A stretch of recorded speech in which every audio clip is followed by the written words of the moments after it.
celebrando com toda a igreja a sexta-feira da 8ª semana do tempo comum.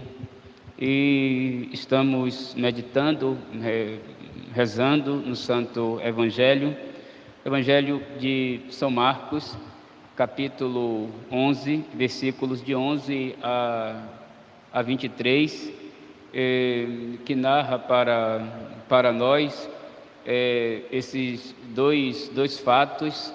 O primeiro fato é o fato da figueira, que Nosso Senhor procura frutos e não encontra, e também o fato de Nosso Senhor entrar no templo e expulsar do templo todos que ali se encontravam, principalmente os vendedores, acusando eles de terem feito da casa de Deus, que devia ser um lugar de encontro com Deus, um lugar para adorar a Deus, de ter feito daquele lugar, como Nosso Senhor mesmo chama, uma toca, um covil, um espaço para o roubo, um espaço para ladrões e, portanto, um espaço onde devíamos aprender os mandamentos de Deus, se tornou um lugar onde os mandamentos de Deus não são obedecidos, não é? Porque Nosso Senhor chama aqueles vendedores de ladrões, não é? E um dos mandamentos é justamente não roubar. Então, aquele lugar que devia ensinar que devia ensinar a gente a adorar a Deus, que devia ensinar a gente a obedecer a Deus, a querer as coisas de Deus, a querer a vontade de Deus, estava se tornando um lugar totalmente contrário a Deus, contrário à sua vontade. Vejam que tanto o fato da figueira que não encontra fruto, que Nosso Senhor não encontra fruto, da figueira que Nosso Senhor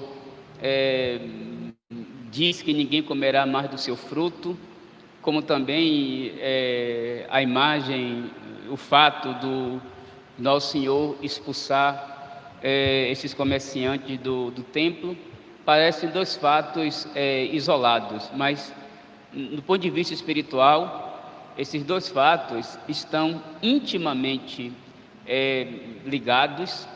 E como é palavra de Deus, é uma palavra, portanto, viva, atual, e que nesta manhã de sexta-feira também fala e deve falar muito, meus irmãos e minhas irmãs, a nossa relação com Deus, a nossa vida de fé, a nossa vida na comunidade, a nossa vida na igreja, no corpo de Cristo, não é? O profeta Isaías, no capítulo 5, não é? Eu estava até lendo hoje pela manhã esse trecho do profeta Isaías, porque tem a ver com a figueira seca, não é? O profeta Isaías, no capítulo 5 do seu livro, depois, se vocês quiserem, vale a pena ler, porque é um dos textos poéticos do profeta Isaías. É muito belo, não é? Porque o profeta está falando em nome de Deus para o povo, não é? E o profeta diz assim ao povo: eu quero contar a história da figueira, da vinha, a figueira e a vinha, a história da figueira, da vinha de um amigo meu. É poético, de um amigo meu. Veja, aqui é o profeta falando em nome de Deus, e Deus está dizendo através do profeta que vai contar a história de uma figueira, de uma vinha, de um amigo dele. Na verdade, a vinha não era de um amigo de Deus, a vinha era do próprio Deus. Mas Deus conta essa história assim através do profeta para abrir os olhos do povo, para abrir o coração do povo, não é? O salmista diz que a vinha do Senhor, a figueira do Senhor, é a casa de Israel, é o povo de Israel. Então o profeta Isaías diz em nome de Deus ao povo: vou contar a história da vinha da figueira de um amigo meu. E ele começa a dizer que tomou aquela vinha, tomou aquela figueira, plantou num lugar alto, plantou aquela vinha numa terra boa, plantou aquela vinha no lugar onde tinha bastante água, onde tinha o sol no tempo certo, onde tinha também a fresca no tempo certo, e esperava que aquela figueira desse uvas e frutos saborosíssimos, preciosíssimos, frutos que só em ver já enchiam os nossos olhos. Mas, no entanto, quando esse amigo do dono da vinha foi procurar, quando esse amigo, que era o dono da vinha, foi procurar os frutos, as uvas eram como urtigas, as uvas, os frutos eram ruins. Ou seja, a vinha foi cercada de toda a generosidade, de toda a bondade, de todo o afeto, de todo o amor pelo seu Senhor. Mas, no entanto, a vinha, ela não foi capaz de dar fruto. A figueira não foi capaz de dar fruto.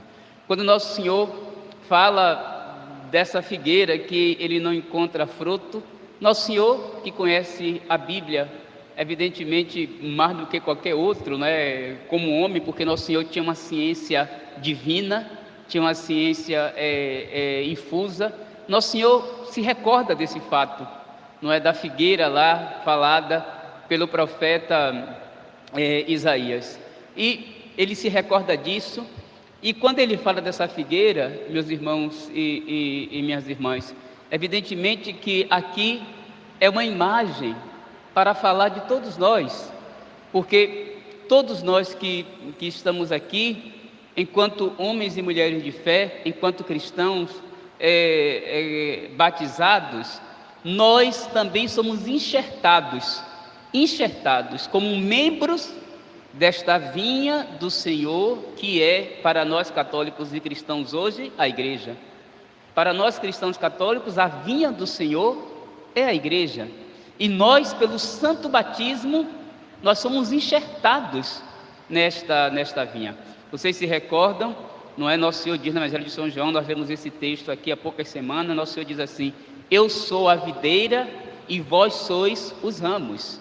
A videira é a vinha, a videira é a figueira, e nós somos enxertados para quê, Padre Sérgio? Para dar frutos.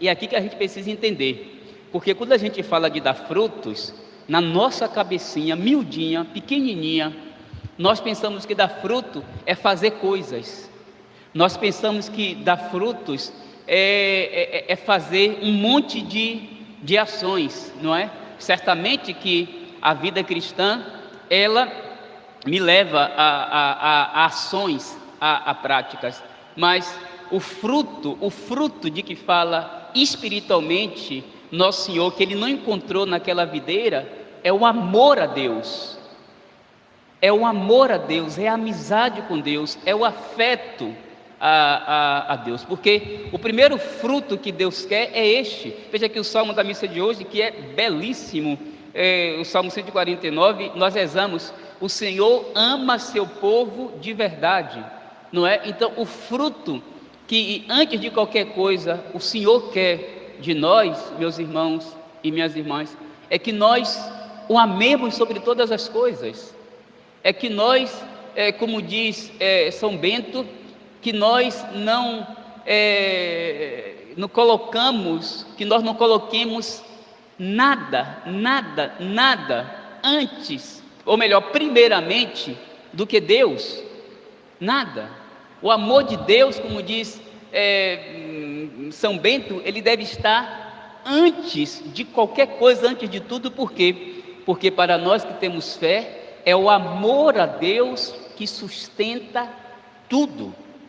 Então, o fruto que Deus quer encontrar em nós é o fruto de amor, é o fruto de conversão, é o fruto de perfeição, é o fruto de santidade, é o fruto de querer cada vez mais a vida com Deus, a intimidade com Deus, querer que Deus, como nós temos ensinado aqui com insistência, querer que Deus, de fato, abrace toda a nossa vida, assuma toda a nossa existência, não é? Nos tome totalmente por inteiro, não é? É esse fruto, meus irmãos e minhas irmãs, que Deus quer.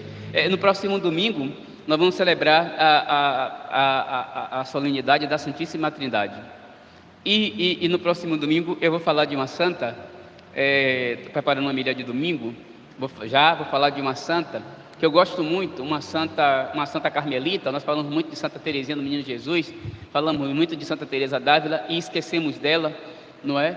Que é extraordinária, chama Santa Elizabeth da Trindade, uma mística católica extraordinária, e ela escreveu obras, cartas espirituais sobre a Santíssima Trindade.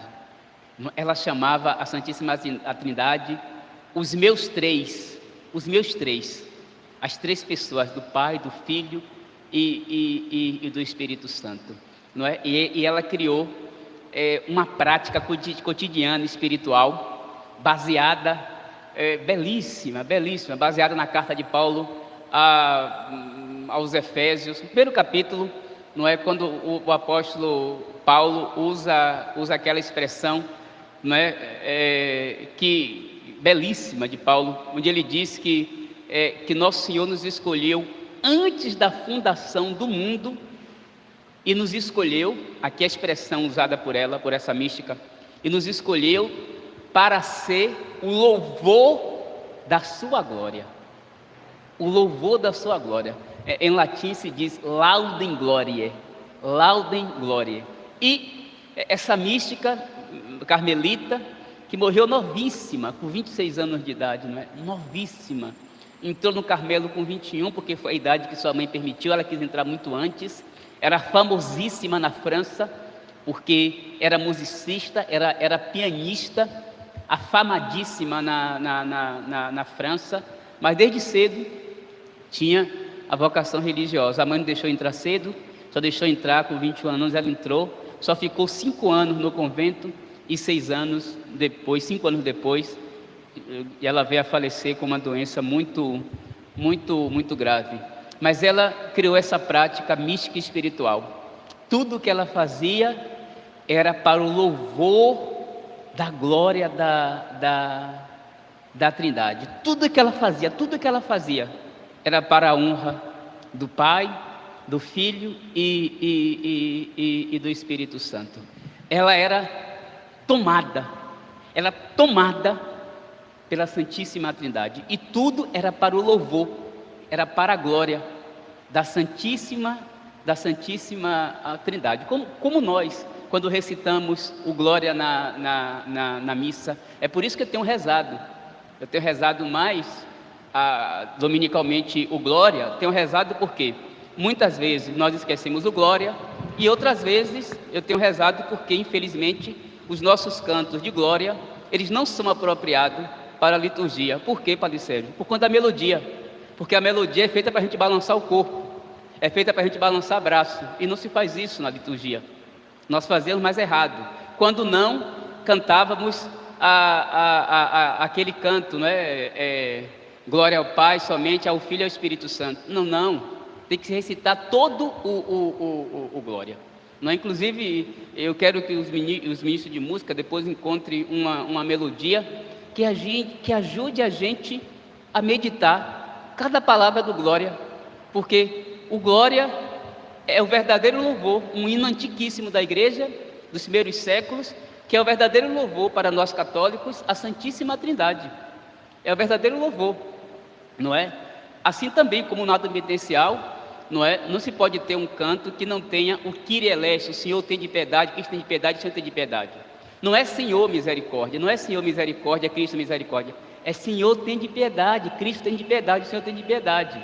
É isso que a liturgia manda, não é? Então, essa mística, e tudo que ela fazia era para o louvor era para a glória da Santíssima Trindade. Ela era tomada pelo amor da Santíssima Trindade. E em tudo que ela fazia, é claro, com o auxílio da própria Santíssima Trindade, era para também demonstrar o seu amor também à Santíssima Trindade. É esse. O primeiro fruto que Deus quer de nós é o amor a Ele. Por quê, Padre Sérgio? Porque do amor a Deus depende tudo. Vejam, se eu amo a Deus, por causa de Deus, eu vou amar o irmão, eu vou ser mais caridoso com o irmão. Se o meu fruto primeiro de fé é amar a Deus sobre tudo, eu vou lutar contra tudo aquilo que me afasta dele. Repare que uma coisa vai puxando a outra. Vejam, o problema é por isso que o evangelho de hoje está bem casadinho. A parábola da figueira, que Jesus não encontra fruto, e também Nosso Senhor que expulsa os vendedores do templo. Não é? Está bem casadinho. Por quê, Padre Sérgio? Porque quando Nosso Senhor expulsa os vendedores do templo, não é? É bom que a gente entenda. Aqui não é simplesmente expulsar porque alguém está vendendo coisas, porque era comum que se vendesse. Por quê, Padre Sérgio? Veja, os judeus, eles iam ao templo de Jerusalém com frequência, mas sobretudo eles iam em Jerusalém nas festas, nas 3 festas: a festa de Páscoa, que nós celebramos, a festa de Pentecostes, que nós também celebramos, e os judeus também subiam para uma outra festa judaica que nós não celebramos, que é a festa dos tabernáculos. Era quando os judeus iam. E nessas 3 festas, judeus do mundo inteiro iam para Jerusalém.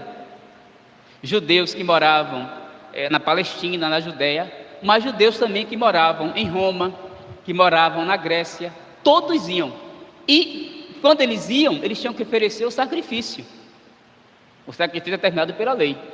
E o sacrifício, não eram animais que se queimavam e se oferecia, não é, a gordura queimada, como diz o Salmo, oferecia como o incenso, a fumaça do incenso que sobe para o céu, se oferecia também aqueles sacrifícios, aqueles holocaustos que eram animais. Esse era o sacrifício e o holocausto do judaísmo. Para nós, o sacrifício e o holocausto é Jesus Cristo, não é? Que completa, evidentemente, e planifica aqueles sacrifícios antigos. Nosso Senhor que dá o seu próprio corpo em holocausto e em sacrifício, e é isso que nós celebramos em cada celebração eucarística. Então, ali se tinha os vendedores dos animais para os sacrifícios, e todos deviam oferecer o sacrifício, os mais pobres e os mais ricos. Os mais pobres ofereciam uma pomba, ofereciam um par de rolas, ninguém podia ficar fora.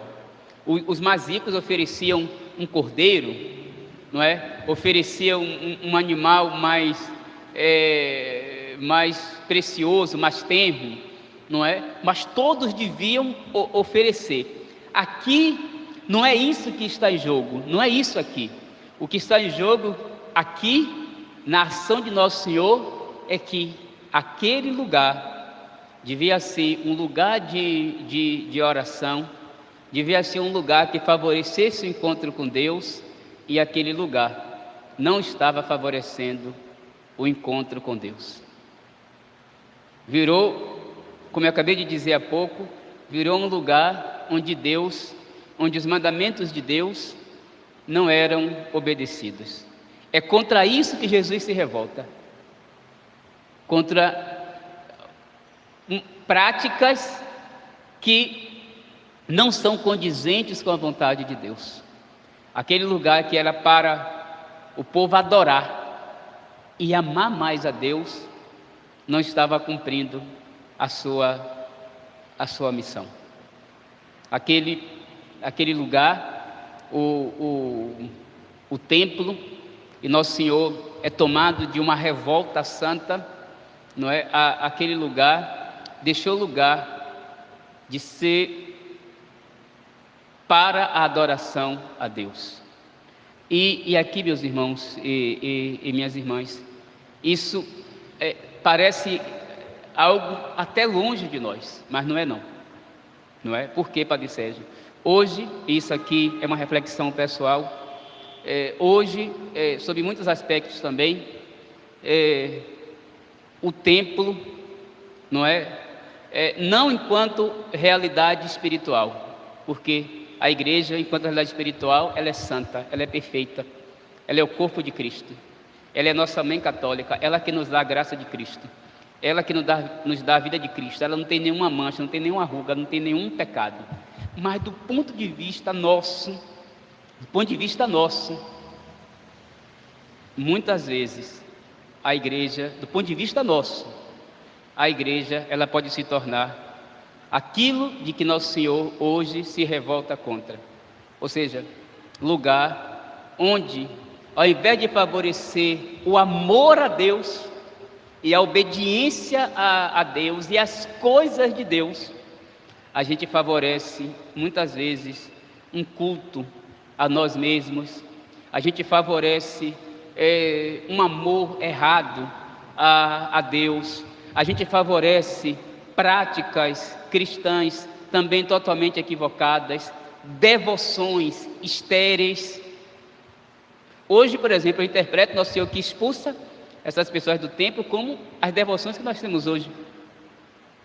Cada vez mais, não é que seja errado, é católico, mas cada vez mais se crescem devoções e as pessoas estão atrás disso, devoções daquele. Outro dia a pessoa me disse assim: Padre Sérgio, o senhor devia fazer lá na paróquia a novena da cidade de Pompeia. E aí não é claro que eu conheço a devoção, não é? Eu morei na Itália, eu fui a Pompeia várias vezes. Eu morei na Itália, eu fui a Pompeia, não só foi uma vez não, foram várias vezes que eu fui a Pompeia. Conheço bem a história. Então eu perguntei à pessoa: e quem foi? E você conhece esse título, Nossa Senhora? O que você sabe desse título? E a pessoa disse assim: eu não sei nada não, Padre, eu só rezo a novena. Tudo bem, na pureza da pessoa, não é que a pessoa também precisa conhecer, não é?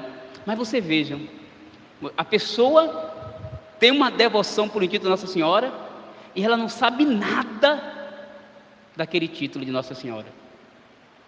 Ou seja, está se crescendo devoções, mas devoções estéreis. Por que estéreis, Padre Sérgio? Porque não estão levando as pessoas à conversão e levando as pessoas a amarem a Deus. A amarem a Deus e, amando a Deus, querer amar tudo que diz respeito a Deus, querer amar a igreja de Deus, querer, no amor a Deus, lutar também contra tudo que afasta de Deus. É isso aqui a fé. É por isso que Nosso Senhor Ele expulsa essas pessoas. Não é porque Nosso Senhor quer essas pessoas fora, não. É porque Nosso Senhor quer um amor a Deus, uma relação com Deus verdadeira.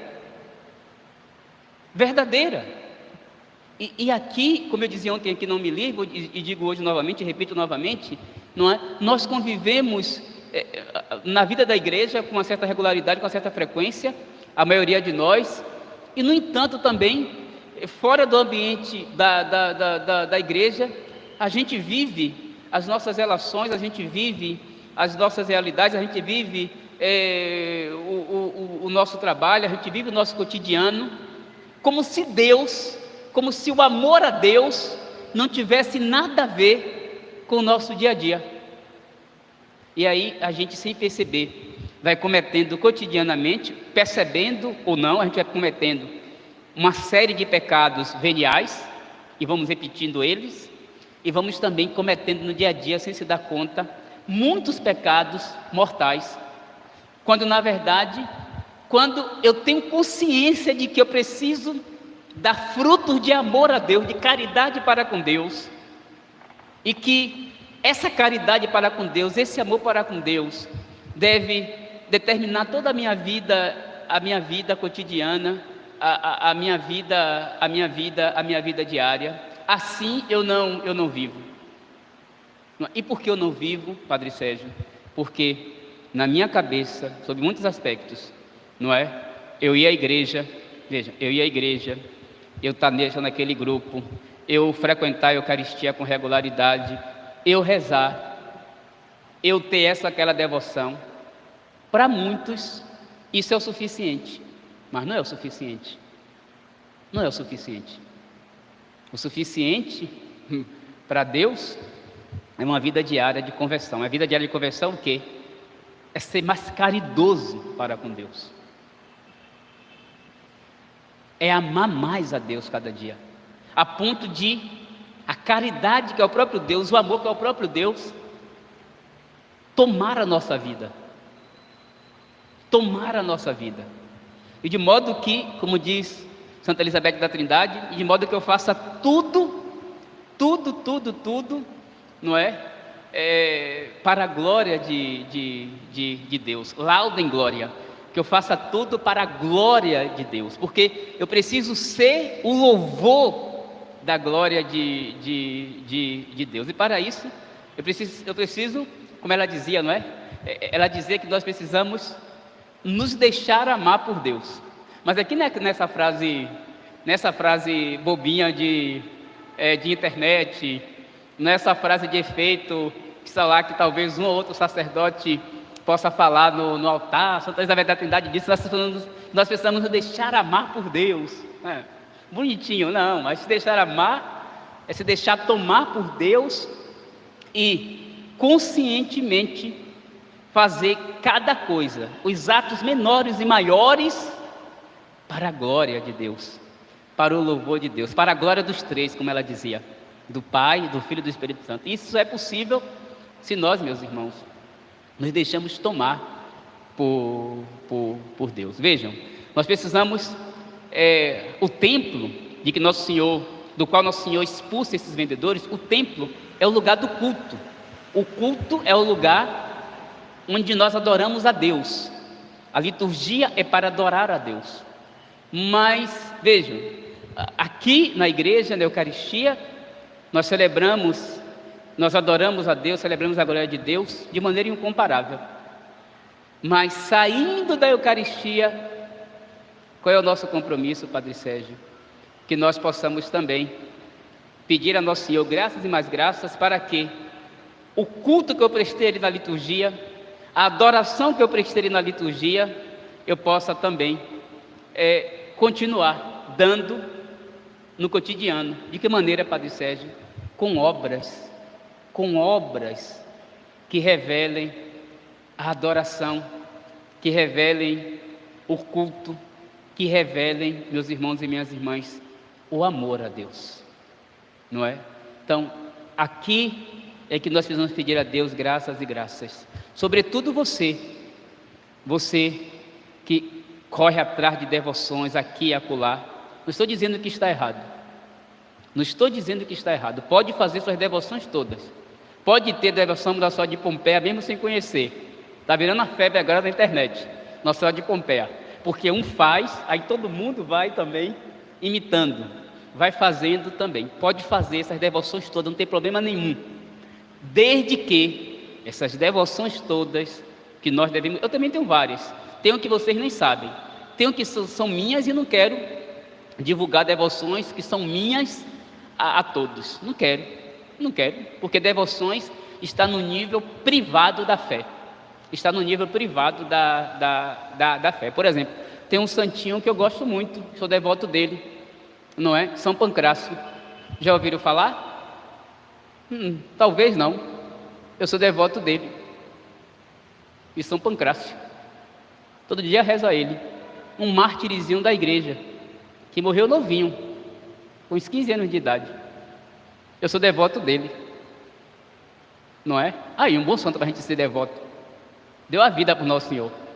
Então pode ter devoções todas, desde que essas devoções não sejam estéreis. E quando é, Padre Sérgio, que elas são estéreis?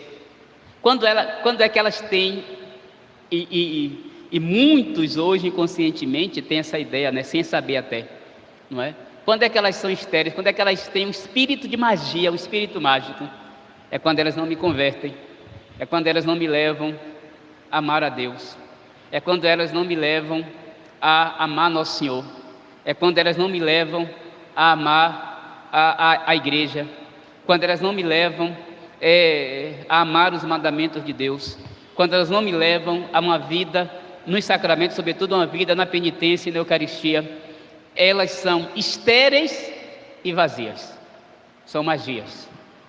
São magias, e eu vou dizer, muitos católicos estão vivendo as devoções como práticas mágicas.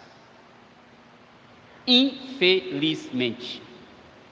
E preciso dizer, e padres da internet, comunidades católicas são culpadas por isso.